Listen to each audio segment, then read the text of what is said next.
So it seems all we need here is a graphics card for this build. Well, welcome guys to our $4,000 Gigabyte GeForce GTX 1080 build. I want to thank our friends at B&H Photo for sending us this graphics card to add to the build and review. So if you want to pick it up, use the B&H Photo affiliate link down below. You can pick up this card for about $749. So today we're talking about the GeForce GTX 1080, and this is a $4,000 build. Now we're going to talk about the build in a second, but let's talk about the card first itself.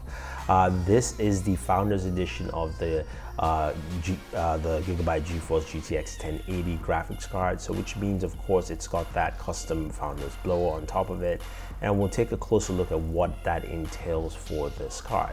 Now the 1080 of course is a behemoth. We've seen many reviews in terms of performance here, but the Gigabyte version here still looks very similar to other Founder Edition 1080s there. You've got that custom NVIDIA blower. It's got a really nice slick look to it. I really like the look of this card.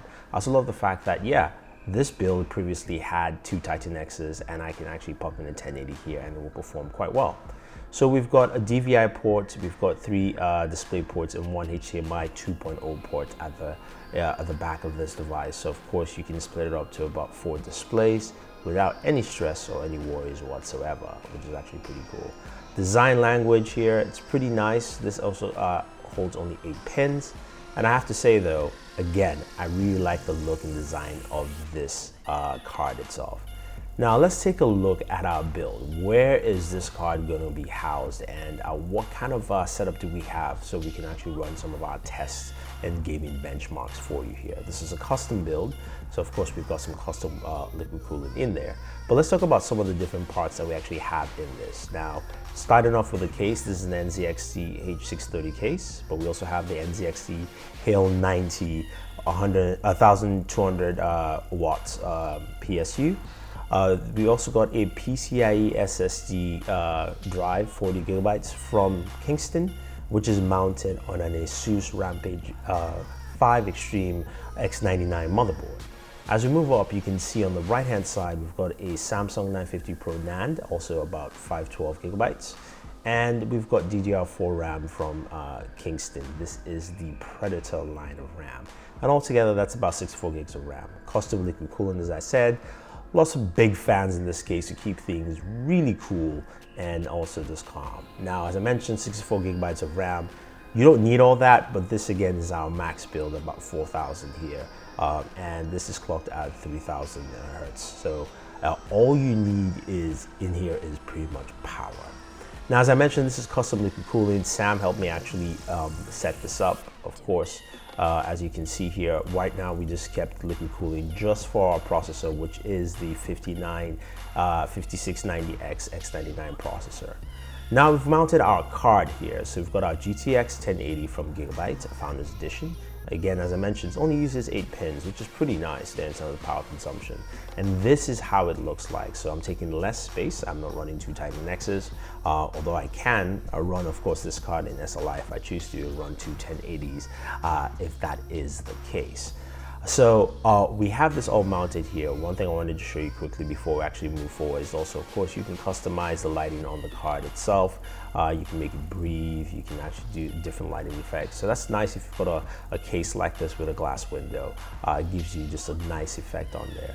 Now, in terms of software options, you're using the NVIDIA stock software, so you can go in, it shows you your build itself. Also, you can go in and customize some of those things, as I mentioned, with the lighting that I did earlier. Nothing fancy. Again, this is a Founders Edition card, so you're basically starting with that.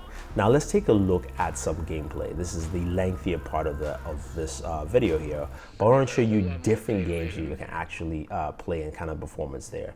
So with Division here, we have everything maxed out here on with the game here. Everything on Ultra, everything maxed to the highest.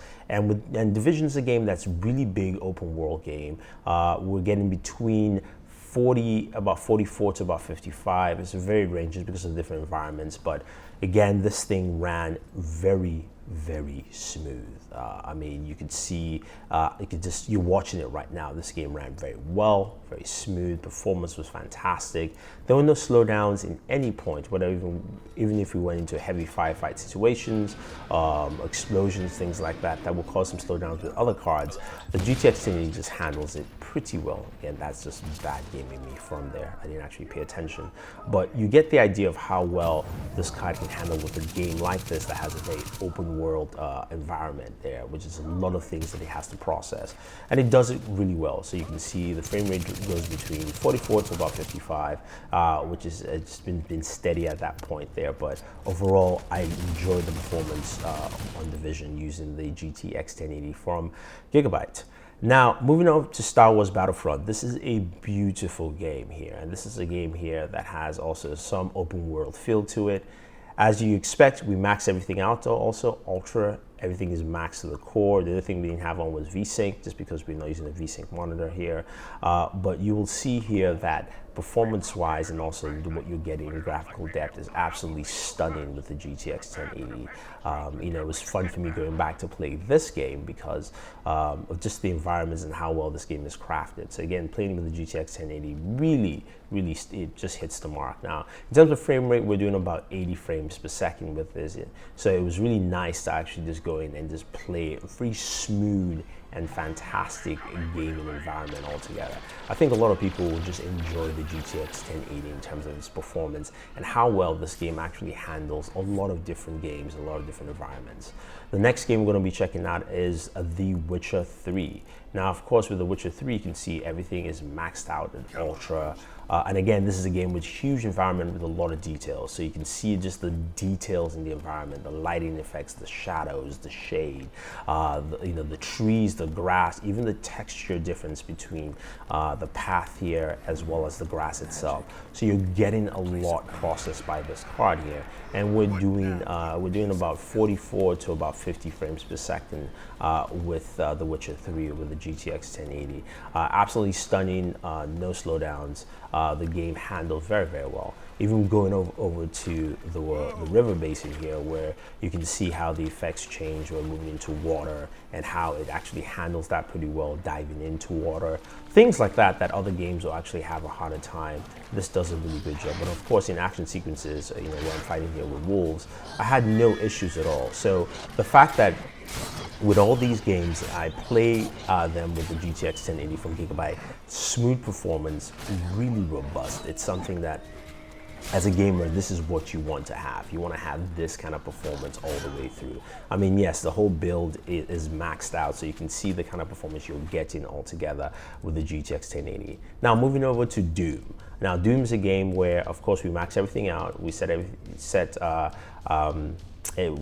we added the new Vulkan API into it. We set everything also to max, ultra. And this is a game that, a lot of people do a lot of testing on with the new graphics card. So it was something I wanted to showcase here and showcase how well the GTX 1080 handles pretty well with this. And I have to say, once we actually jump into some of the gameplay elements, you see how smooth and fast this card really operates. It's fun. It's really fun to use the GTX 1080 to actually game because we're doing upwards of about 100 frames per second. It was between about 70 to 100, and it's actually just climbing higher depending on points in the game. Now, do not mind my Doom gameplay skills. I am terrible right now. I just started playing the game recently, so I'm trying to get back into form. It's been a while, but again, you can see how fluid, how fast it is. No slowdowns, no issues whatsoever. I mean, this thing, it was really fun playing with the GTX 1080 just because I could really just get up to speed and try and just game as fast as possible. Yeah, I died again, but you get the whole idea here. The GTX 1080, with all the different games we've seen so far, has just been outstanding. I have no complaints whatsoever.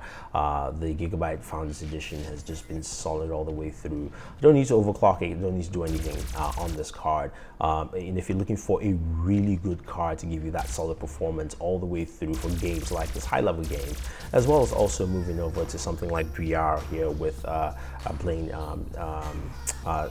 Space Pirate Trainer, you get the idea that this thing just does a really good job. It handles things very, very well. And this is what you want if you're going for that build where you want to get the best performance here. The Gigabyte GTX 1080 Founders Edition is the card to add into your repertoire, so you can actually have that kind of performance all the way through. And one thing I have to say though is that I just really enjoyed the fact that with this card I could swap between games without any issues whatsoever, and I still got the same performance as my Titan X that I had previously built into Board Prime, which is the name of this build. And again, even in 4K, even in VR here, we're doing 90 frames per second. So it tells you how well this card actually handles all the way through. So there you have it, guys. That is our $4,000 build with the Gigabyte GTX 1080 graphics card. I have to say though, I am in love with this card.